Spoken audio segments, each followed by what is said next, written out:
So if you just look at the application ecosystem today, I think it's very fair for us to say that there are some fundamental characteristics that the applications that we build today have, regardless of whether you're building a departmental application or an internet scale application. The speed and the response time for applications are super important in today's world. You couple that with scale, you couple that and you add high availability, and you add the need to run application infrastructure at a certain operational cost, it becomes a very interesting problem. So when it comes to caching, why is caching such a fundamental infrastructure when it comes to applications, right? Caching is not a new concept, right? Everybody uses caching. From our perspective, the use cases that we see when we see customers use caching primarily is around two high-level use cases. One is the obvious one, which is latency, right? You want to reduce latency of the application. You want to have an in-memory caching layer in between your application layer and your database layer. That's the main use case. The other one that we also see customers use is to reduce cost. So you can argue that if you have a backend database where you are charged for the ops per second or the number of ops that you're using for the backend, a caching layer in between can actually help you reduce costs. So that's one of the other use cases that we see customers use, or the benefit that customers try to get out of caching. But the second use case, or the second benefit, is kind of tricky because you have to be very careful in terms of how you size your cache and not get into this whole notion of a thundering herd problem. If part of the cache goes down, do you have enough capacity on the backend, et cetera. So that's a specific case where you want to be super careful in terms of how you design your caching system. But when you look at the use cases, and there's a whole bunch of them, right? I mean, literally across all different types of applications, caching is used. And I don't think we need to elaborate on that. But the whole idea is that you have a cache in your application infrastructure so that the data access layer can get the frequently accessed data from memory rather than from disk. But there's a whole bunch of things behind it in terms of how to optimally build a cache, and we'll talk more about that. From a caching pattern perspective, I would say the read-through cache is fundamentally what everybody uses mostly, right? Which essentially says that, hey, go try to get the data from cache. If it's not there, go read it from the database, and once you read it from the database, cache it so that subsequent queries can get the data from the cache. So that's kind of the fundamental caching pattern that most applications use. But then we also see write-through caching patterns. How many of you use write-through today, or any implementation of write-through? So write-through is an interesting case where it is supposed to solve a lot of the problems around cache consistency, but it is a complex logic, and there are issues that or consistency issues that can crop up, and there are a lot of error conditions that you need to watch out for. So essentially, write-through caching means you write to the cache first and then write to the backend database, and you only commit once the writes are in both the places. And write behind, essentially, which is very, very rarely used, means you just write to the cache first and you lazily write it to the backend database. So that's an eventual consistency model. And any eventual consistency model really depends on your application, right? So if your application can tolerate that kind of a model, great. But the other one that we also see is in process. So what I mean by in process is that if you want to have an application close to, or a cache close to your application node, for example, you can have, for example, a Redis process running directly in your application node to cache like local data. Right? So the reason I bring that up in this context is because sometimes when you have a managed service that gives you like a managed Redis, which is kind of a distributed centralized cache, the in-process caching use case, you may be better off just deploying your own Redis along with, for example, if you're running GKE, and if you are running your application nodes in GKE, it may be better off just running Redis directly in the node rather than using a centralized managed cache. But these are some of the different varying caching patterns that we see. So why Redis? I think everybody knows about Redis, but I think just to quickly summarize, we all know Redis is a very versatile in-memory data store. It is categorized as key value store, but there are so many different uses of it that it is, I feel it is more than just a key value store. But if you look at the key capabilities of Redis, from just, forget about the latency part, which is pretty obvious, but the data structures is one of the most powerful aspects of Redis, right? There are all kinds of different data structures that allows you to efficiently process data for various use cases, and I'll touch upon that a little bit. But the other things like high availability and persistence also make it a lot more usable for different use cases, right? And I'll talk about these characteristics and the use cases in just a bit. There's capabilities like pub/sub, scripting, modules, and now streams in Redis 5.0, which is pretty powerful when it comes to processing streaming data. And when we talk about use cases, obviously there are all kinds of different use cases. The very common ones that we see, at least in what we have seen with Memorystore, is obviously the first, I would say, 4 are pretty common. So caching, straight up query caching. Session store is very, very common with Redis. So essentially, you basically want to have your session stored in Redis. Rate limiting, we have a lot of customers basically using Redis for API rate limiting. That's one of the common use cases that we see. Fast ingest is an interesting use case where you can use various data structures within Redis to basically quickly process streaming data into your pipeline. So when you look at these use cases, like I said, right, there are different data structures that you can use to basically support these use cases. I think most of you are probably very familiar with it if you're already using Redis. I'm just listing a few. Session store, like for example, hash is a very interesting data structure in Redis. Hash essentially allows you to basically take a set of key values and basically put it into a higher level data structure. And it's very memory efficient. So one of the things that we recommend is if you're using essentially just plain key value, it's probably a lot of key value pairs. It's probably better to take a look and see whether you can convert that into hashes because it's very memory efficient. Sorted set is also very powerful. Sorted set is essentially, it's a mapping of members to scores, right? It allows you to easily sort through the scores and basically give you, hey, what is a top 10, for example, player, or the top 10 players in a game, etc. So I'm not going to go deep into this. I just want to give you a quick overview in terms of why Redis is so popular, and looks like a lot of you are already using Redis. So the interesting thing about, when you move to the cloud, one of the key benefits that everybody wants to get is that you don't want to manage your own application infrastructure. That is fundamentally one of the key benefits that everybody's looking for. So from a database portfolio perspective, you probably will see the slide through many sessions, but the point is that we offer a variety of databases as managed services.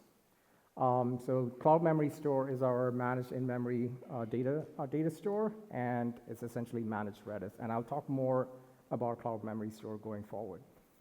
And we also have the non-relational databases, Cloud Bigtable, which is our white column store, obviously Cloud Spanner, which is our distributed relational database, BigQuery, which is our data warehouse. And the other thing, if you listen to the keynote, one of the things that we are also trying to do is to work very closely with our partners and make sure that if there are capabilities that the partner ecosystem provides, you can easily get that from Google Cloud in a very integrated manner. So the bottom line here is that there's a portfolio of services that we provide, and the key goal for us is to provide it as a managed service so that you don't have to do the work in terms of managing these infrastructure. All right, so let's dive into the core of the talk, which is Cloud Memorystore.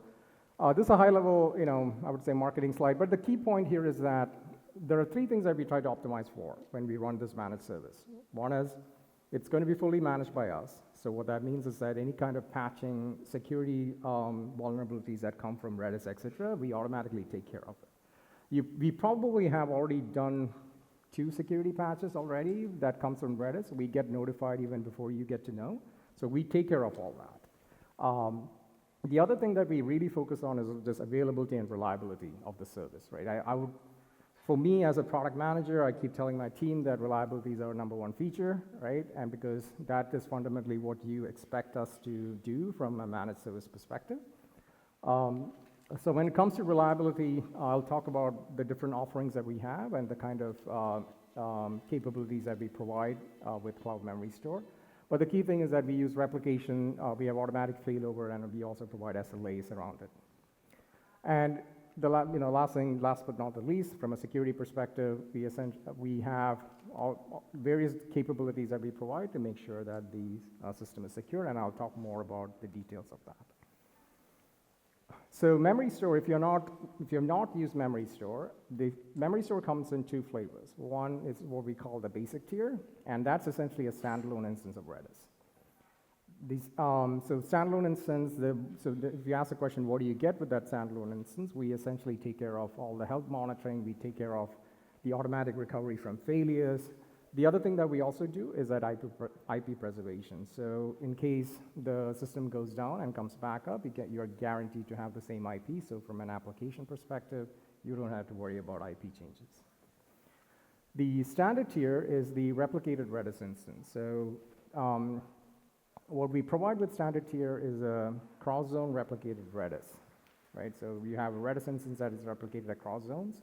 We automatically take care of the failover, and it's a single endpoint. So we essentially have a virtual IP that is in front of the instance, and when a failover happens or if the node fails back and forth, you're essentially connecting to a single IP. So there's no IP change when that happens. And we allow you to scale up and down seamlessly, and I'll walk through the demo and show you how this works in actuality in the demo. But we also provide 3 nines of availability for the standard tier service. And the other thing that I want to kind of quickly touch upon is that the way we have exposed the service essentially is that Redis is a single-threaded service. So what we have essentially done is behind the scenes, we tiered the service, meaning the more memory you provision, you get more network throughput. So behind the scenes, what's happening is that we adjust the number of CPUs that we provision depending on the size of the instance that you're provisioning. So the higher the memory, the higher the throughput. That's the provisioning model, and I'll show that in the demo in terms of how that works.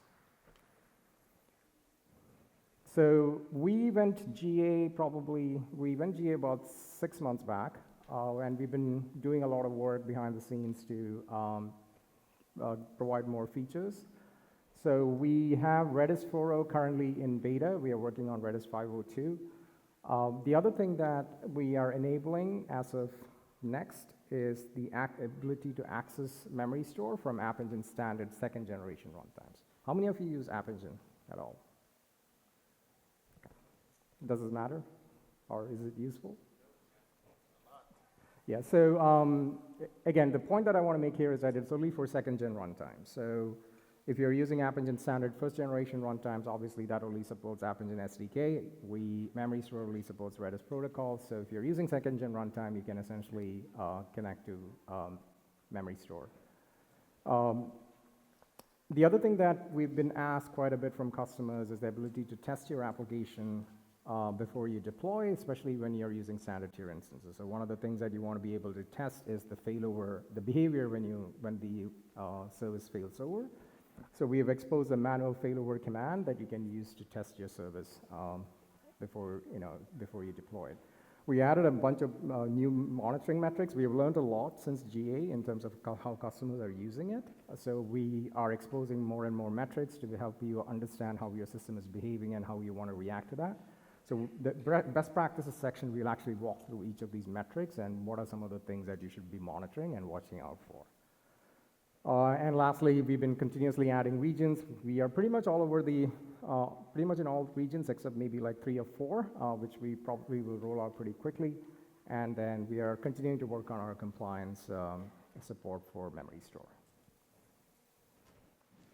So this is probably interesting for folks who haven't used Memorystore. So I just want to walk through the product and give you an overview, but at the same time answer some questions around certain characteristics of Memorystore. So Memorystore essentially is listed under the storage portfolio in Google Cloud Console. And it's pretty straightforward. I think we made it pretty simple to go and provision a Redis instance. I'm just going to create one right now.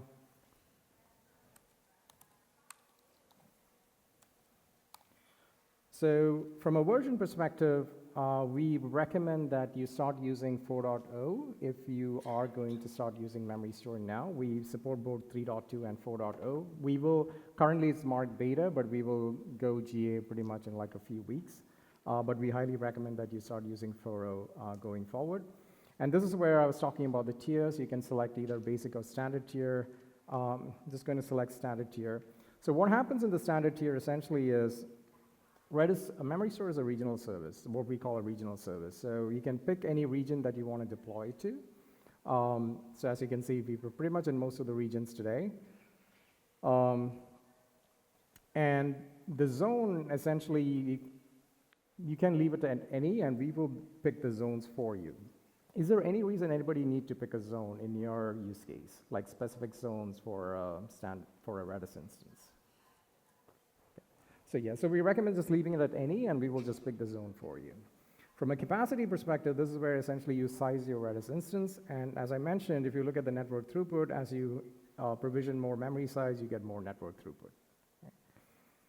The other important aspect to remember is the security model for Cloud Memorystore. So today, the security model we have essentially is that we only expose Cloud Memorystore using private IP, right? And the other security authorization that you can have is that you can restrict the access to a specific VPC in your project. Right, so that's a current security model. We understand that there are cases where you want to be able to have much further restriction at the instance level. So that's something that we are working on enabling to have instance level authentication for Memorystore. How many of you require instance level auth? So the notion here is that if you are authorizing just the VPC network, that means pretty much any VM that is connected to that VPC network in that project can access the Redis instance. Right. So that's pretty much it. And if you go into the advanced options, we have exposed a few of the Redis configurations here.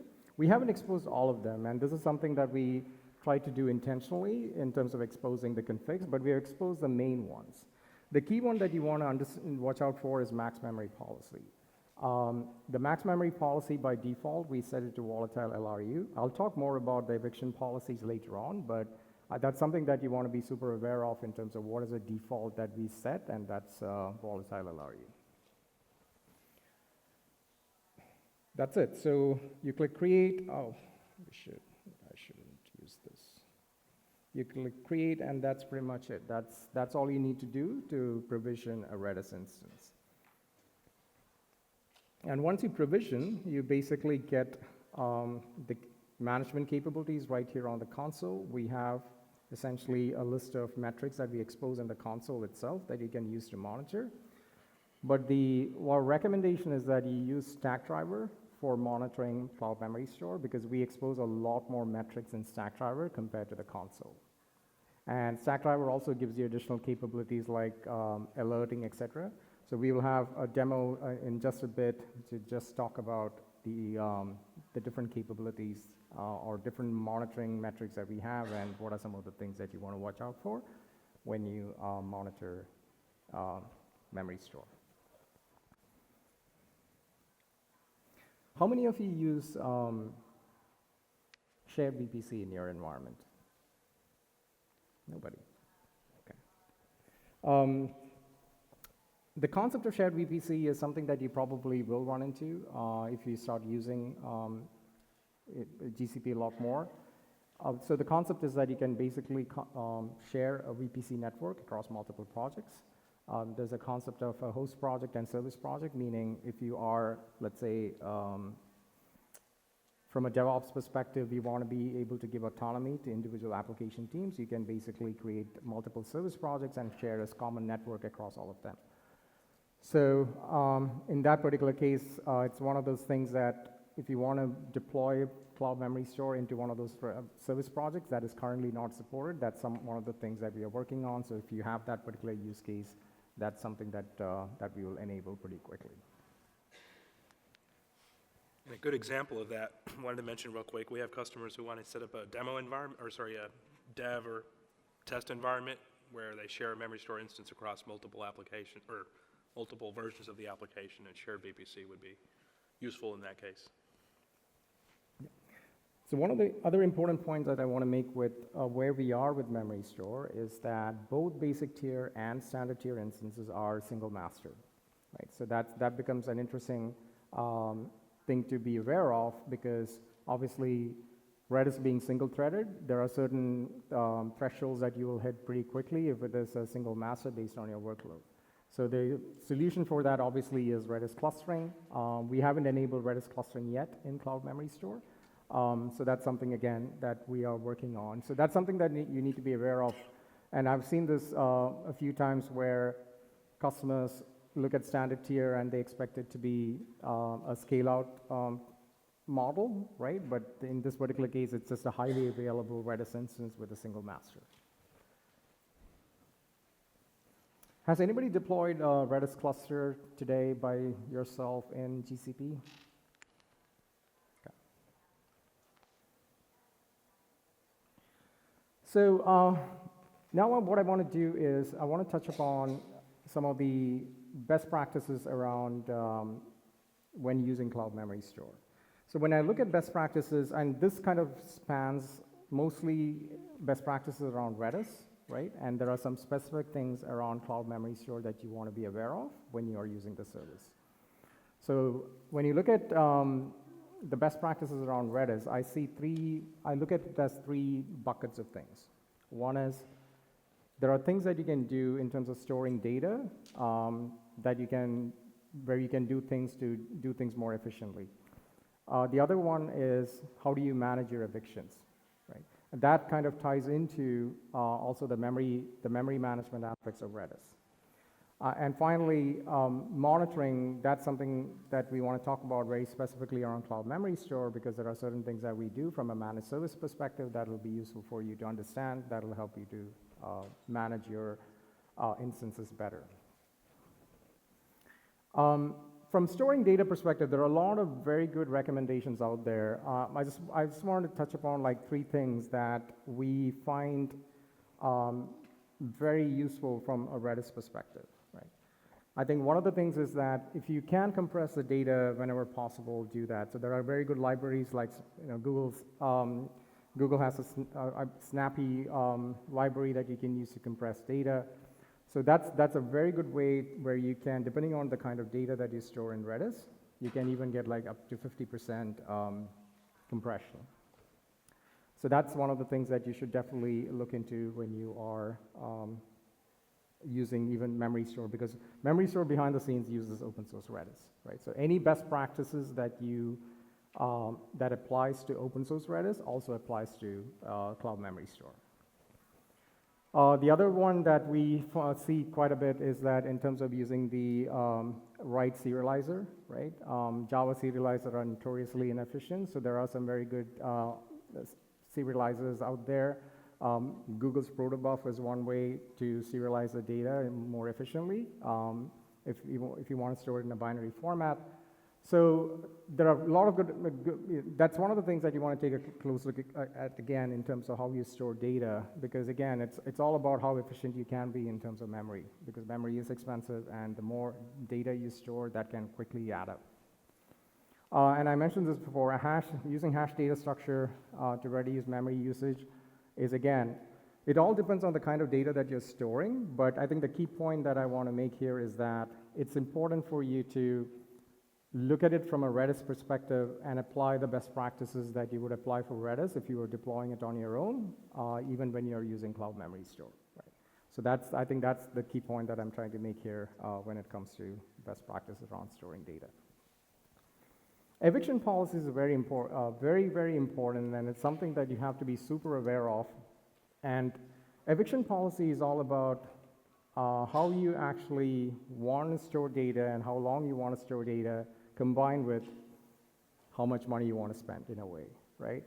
So fundamentally, eviction policies, as we all know, is essentially the rules that you apply to evict data from Redis memory and based on certain characteristics, right? So there are basically two groups of eviction policies. There's I would say three. There's no eviction, which means that it's essentially like a fixed memory size that once you hit the memory limit, Redis is not going to evict any data. and we essentially, Redis is basically going to say we can't store any more data in your instance. Then there's all keys and volatile-based LRUs. The volatile LRU, like I said, essentially is what we enable as default, and this is something that we recommend. It's an interesting conversation when it comes to eviction policy. How many of you set TTLs in your Redis instance? Okay. So the interesting thing about volatile LRU is that if you don't set the TTL, then that essentially means that there is no keys that can be evicted, right? So that's an interesting, but at the same time, volatile LRU is a more efficient way to manage your memory, because it essentially allows you to set a TTL and evict, or at least expire the keys once you hit the TTL. But that requires a little bit more understanding of your usage patterns and how much, what the keys are used for and how long you want the keys in memory, etc. But that allows you to basically be a little bit more efficient in terms of memory and how large of an instance you want to provision. All keys LRU, on the other hand, essentially what it says is that once you hit the max memory, it's going to basically evict the least recently used keys, but you basically is going to fill up the memory and then start evicting keys. So there are some interesting consequences of doing all keys LRUs versus volatile LRU, and we'll talk about that in our monitoring best practices. And Redis has recently introduced the LFU policy, where it's a little bit more efficient algorithm than LRU, where it's all about how many times you have access to the keys. So LFU. So that's also an interesting.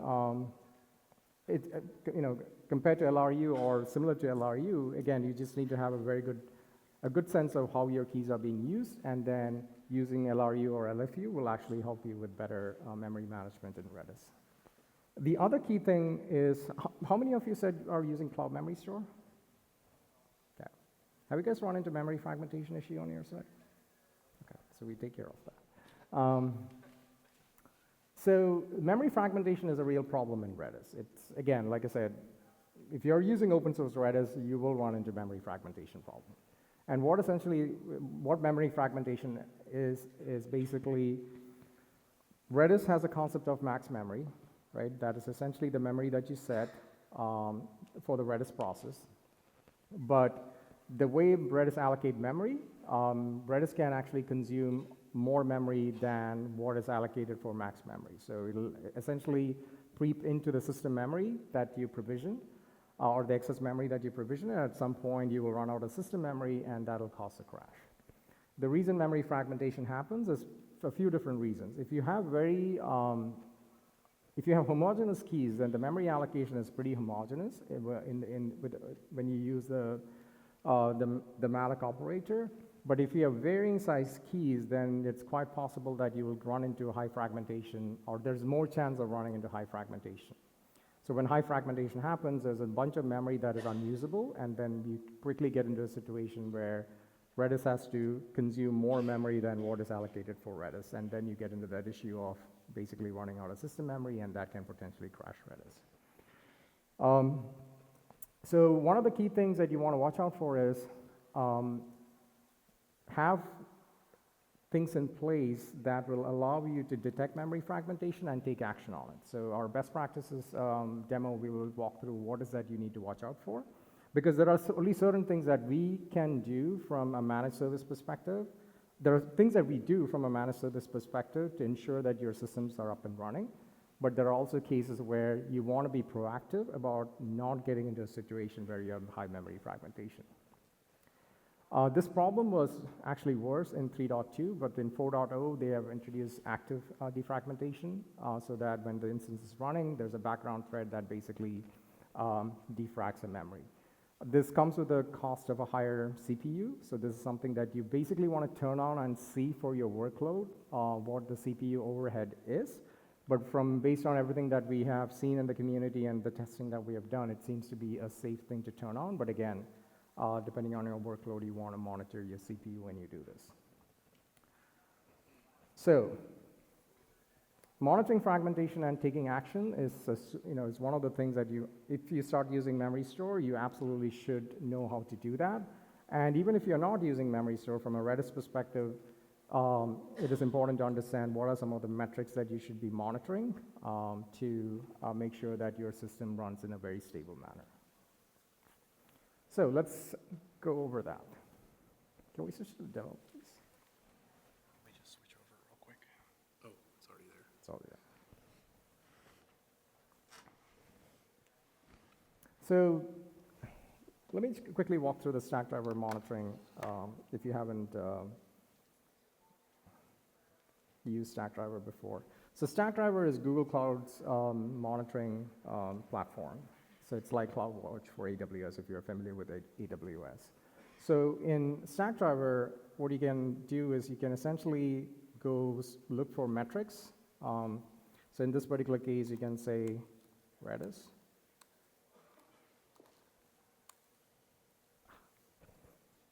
And we have exposed a lot of metrics related to Redis over here, right?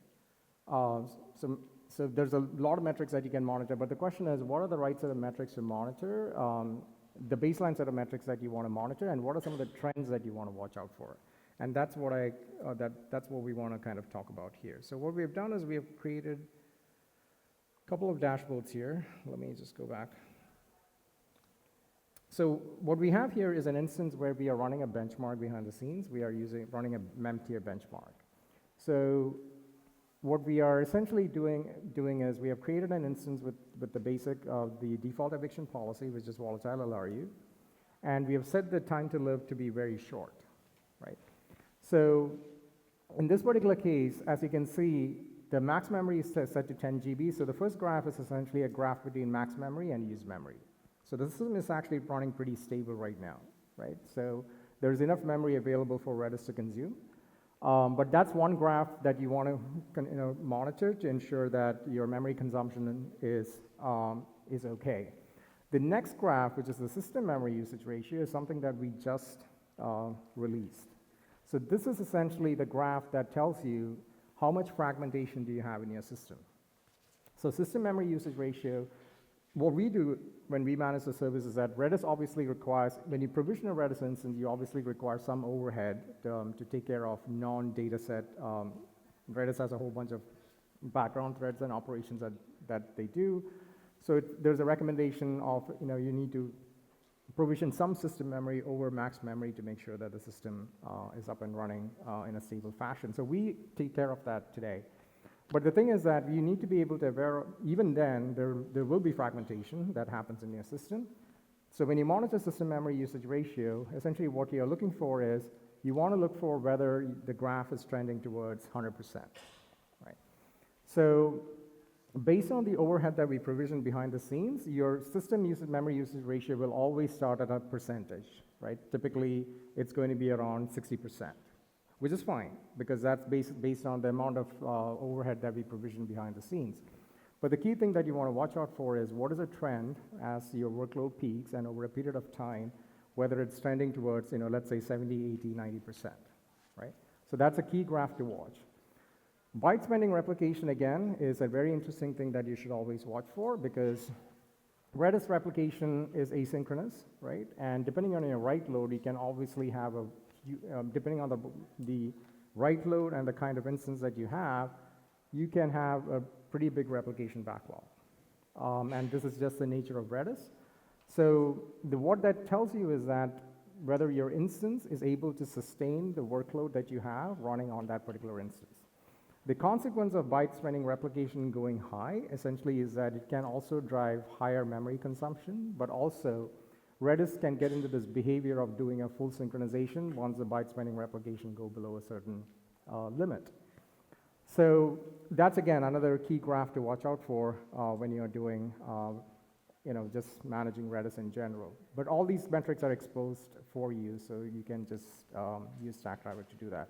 The other interesting one is keys, the number of keys versus expirable keys, right? It's a good thing to keep, to understand in terms of, hey, first of all, if you're using volatile LRU and if you don't see expirable keys, that's a bad sign, right? That means you haven't really set a TTL, and you should set a TTL or you should change your eviction policy to all keys LRE, right? Switch over. Yeah. Can you scroll down? Actually, scroll down. Go back. Scroll down. A few more things that you want to watch out for is obviously CPU. Network throughput is a good one to just keep an eye on, and evicted keys you can understand. So for example, if you run into memory pressure and if you're not seeing any evictions, that's something that we may want to go take a look at. The failover one is also an interesting one because there are scenarios where we have to fail over the instance without you knowing or triggering just to make sure that the system is in a stable state. So it's very good to know whether if multiple failovers happen in a period of time, and that can also have consequence to your application because when we do a failover, obviously we disconnect the clients. So if you're running into behaviors or scenarios where you're like, why is my application getting disconnected, or if there is some kind of inconsistency when you're running like a job, for example, when you do a failover, because Redis replication is asynchronous, there could be stale data or potentially loss of data when that happens. So monitoring if failovers are happening in your environment is a good way to understand if some of the application behavior that is happening is due to the failover that's happening in the system. If you see a lot of failovers in Cloud Memorystore, that means there's something going on, and we will know about it, we'll take care of it, but it's important for you also to know that that's going on. So these, I would say, are the key metrics that you should be monitoring regardless, whether things are bad or happening or not. When you provision memory store, you should be just monitoring these metrics in your environment. Let's take a quick look at another graph, same set of metrics, but the interesting thing here is that we ran this benchmark and we set a long TTL, and that's essentially what I'm talking about in terms of the system memory usage ratio keep going up, and we kind of I think we solved the benchmark at some point, but if you continue to run that benchmark for the instance size that we had, we essentially would have hit the system memory usage ratio about 100%. At that point, we will fail over, right? And we'll try to keep the system up and running. But in some cases, it can get extreme where we are not able to, or the system is not able to recover itself. So that's the reason we recommend that you monitor your system memory usage ratio to be around 80%, right? Set an alert in Stackdriver. And the action that you can take at that point essentially is to scale your instance, right? So that will essentially give you more memory for the workload that you're running. So that's a very important graph to keep an eye on and also put some alerts on. So I talked about monitoring system memory usage ratio and then triggering an alert. The question is, and also said, hey, do you want to do scaling, right? So one of the so the question is, what is an efficient way to do it? Karthi, do you want to talk about it? Sure. So as we were kind of working through this demo, one of the things we wanted to showcase is the fact that in addition to the reliability that you get with Cloud Memorystore for Redis, instead of, as opposed to running Redis on your own, is the GCP ecosystem of services that you get to use. And this is a good example of that where, as Gopal mentioned, you look at these trends, for example, system memory ratio and other things, as they trend in a direction, you want to take action. You could take action manually, or you could automate it.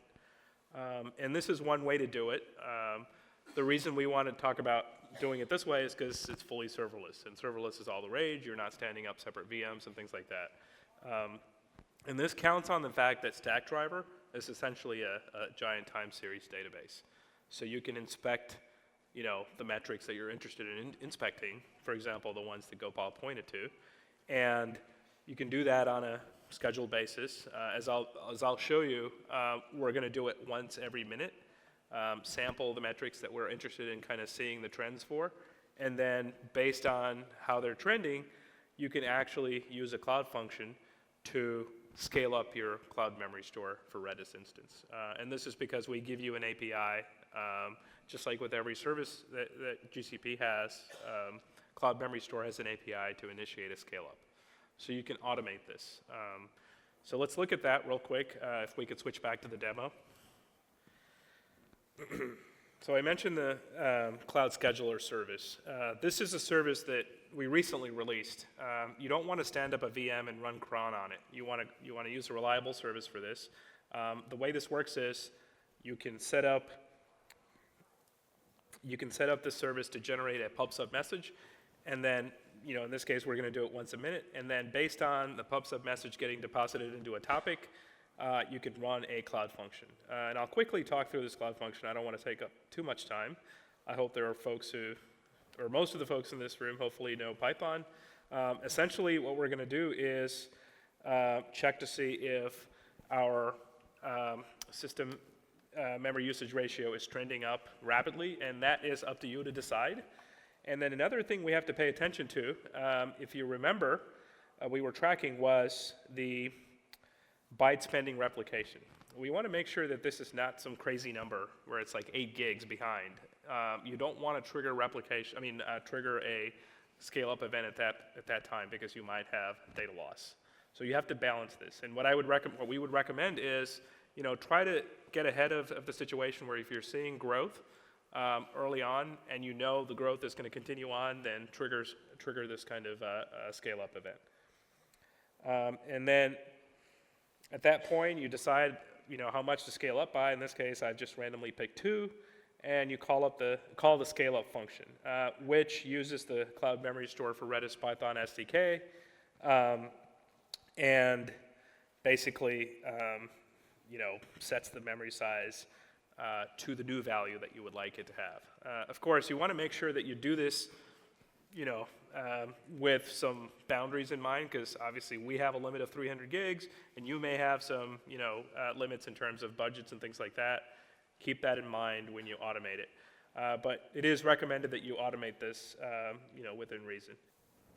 All right, thank you very much. It was a pleasure talking to you all.